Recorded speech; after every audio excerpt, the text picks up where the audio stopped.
Maayong gabi pag-usap mga angkolog, mga auntie. Kumusta ba ang inyong lagay? At sa gabing ito po, pinag-uusapan po natin dito mga kabisyo ay yung galit po. Pag nagagalit kasi yung partner, yung asawa mo, kaya jowa mo, ano ba yung ginagawa mo? Ikaw yung nagagalit ha, para umiwas sa gulo. Okay, eto shoutout po sa lahat po ng ating mga Grab drivers na mga nakikinig po sa atin gabi-gabi. Yowards! Eto shoutout pala kay Joms! Ayan, okay no? Sabi niya dito, nagulat ako Toy sa sakay ko. Followers mo pala. Wow, yawards ha. Aha, tapos sabi ko, ang sabi, tinanong ako kung anong station ako naka-tune in. At ito po ang sabi ng Grab driver na si Joms. Wala. Ito na.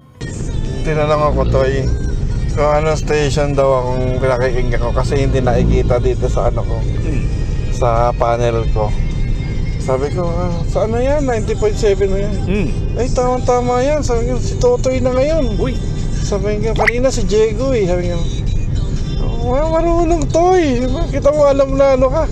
Kaya nakikinig kami dyan. Puro ano yan eh. Mga Bisaya. Sabi nga gano'n. Tapos sabay natatawa ko dyan pag mga nag-uusap-usap na sila eh. Pag nagsalita sila ng mga Bisaya. Sabi gano'n. Tapos may mga kigol-kigol. Sabi ko, kuya alam mo ba yung kigol? Sabi ko, di ko na alam yung kigol eh. Kaya yun lang ano ko. Sabi ko, sige sir, ano, i-shoutout kita. Sabi ko gano'n. Kaya sabi ko, sayang hindi na umabot Toy. Kabababa lang nila ngayon. Kung ano, kung kaya mo mauulit mamaya, shoutout mo. Kakadrop ko lang eh. Ay, sayang. Bumaba na pala. Aha, oo, sige lang. Ito pa.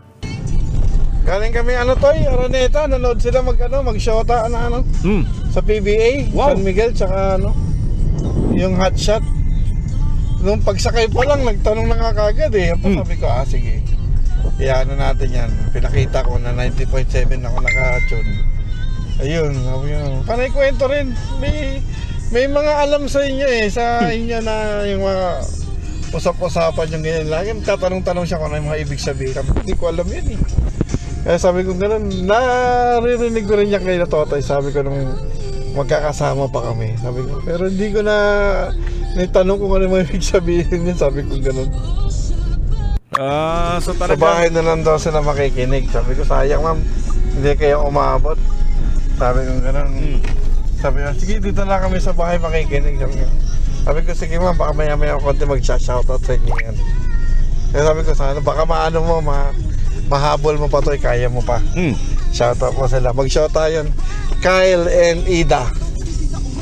Ayun! Ayun ang sinasabi natin ng ating mga avid listeners dyan, na mga Grab driver. May dapat nakatutoy na po lagi dito ha. Kasi pagsakay na po ng mga pasahero niyan, halimbawa ganitong oras 9 PM hanggang 12 midnight yan. Pag sampa na yan sa loob po ng mga sasakyan, mapataksi ba yan, lalamove ba yan, o ano, Grab ba, magtatanong na yan kung naka-lab radio ba yan. Oo, kasi kung hindi naka-lab radio ka, Jom, siguradong Lucion, yun ay mong kigol. And shoutout po sa ating mga Grab drivers dyan, no? Mga uncle natin, no? Laging nakatutok sa atin dito.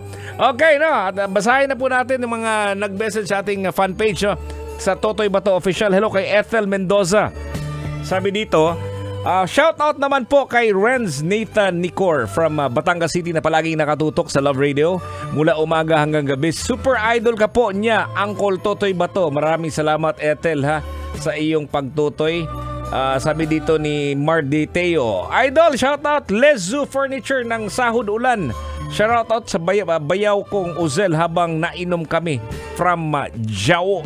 Yawards si Alberto Villamor, shout out. Malinaw pa kami ni Mrs. Toy. Hindi ba kayo nag-away? Si ano pa nakikinig sa atin. Pakibati sa asawa ko nga si Jemima Peliano from Albin. Ayan. Meron ba? Ako, Toy. Ako, Uncle Totoy. Wala ako partner, kaya di ako nagagalit. Pero nung may partner ako, Col, nagbabalot ako para may lakas ako pabalik ko kung sakali may bakbagan. Tapos okay na kami ulit. Kaso nagalit siya kasi kaya hiniwalayan ako. In town. Ayan, shout out po sa inyong nakatutoy. Dami mo nang nagpapabati, no? Sa ganitong oras, akala ko natutulog na kayo. Pambihira naman, no? Naaliw siguro kayo, no? Ikaw? Ayan, so ito na yung masasabi ko mga kabisyo, no? Ang topic po natin, itong pagkontrol po sa galit, ay mahalaga po yan para sa pagpapanatili po ng isang malusog na relasyon. Hindi naman po pwede yan na hindi kayo nag-aaway. Hindi naman po pwede yan na hindi ka nagagalit. Ipapakita mo pa rin yung galit mo. Kaya lang, with kinokontrol mo. Kumbaga, minsan kasi pag tayo nagagalit, lumalabas yung mga words na hindi pleasing sa ating mga tenga, di ba?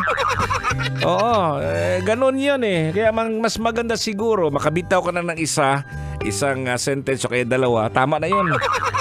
Oo, kaya sabihan mo na lang yung sasabihin mo na lang siguro, mag-record ka. Ikaw yung nagagalit ha. Pasok ka sa loob ng kwarto, kuha ka ng cassette tape. Gaya ng ginagawa dati ng mga angkol. Tapos mag-record ka doon, habang ikaw ay nagagalit. Tapos kinabukasan, pakinggan mo yung ni-record mo sa cassette tape ha. Diba, tanawa, paminawa, diba? Pakinggan mo, diba, para kang siraulo. O, diba?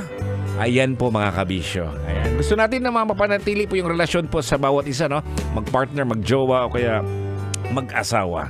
Okay, until next time. Bukas na naman po tayo, 9 p.m. hanggang 12 midnight. Ay kalimutan po magtutoy sa programang Totoy na Love. Ako po si Totoy Bato. Maraming po salamat sa inyong pagtutoy. Gabi-gabi. Dinhi lang sa 90.7 Love Radio. Ingat po tayo mga kabisyo. Sasakyan sikat, basta't Love Radio ang radyo mo.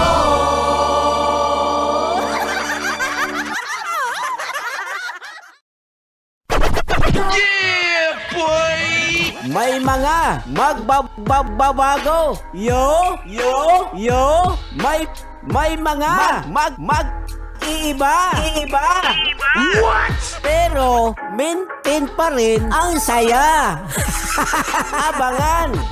Abangan sa darating na araw ng mga puso sa Love Radio.